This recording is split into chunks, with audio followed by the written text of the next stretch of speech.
We were flagged down by a concerned citizen, and that citizen told us that there was a female slumped over the steering wheel. So we knocked on the window and everything and alerted the person in the car. She kind of woke up a little disoriented. When I asked her name, she started saying, She was hesitating. By that time, we hear a train horn. We hear the train horn, we hear the signals from the train signals, and the arm starts coming down. She cranks the car back up in this big panic. And as she's trying to put it in gear, she starts hitting me. She steps on the gas. The car apparently gets in gear. All I have to do is grab the wheel of the car.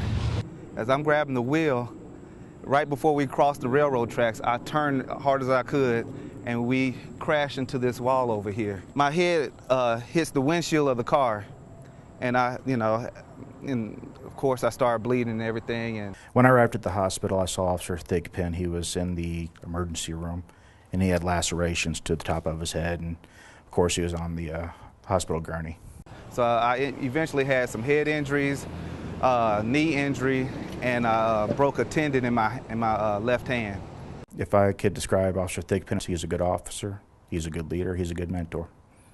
I come to work every day, and I try hard to do a good job.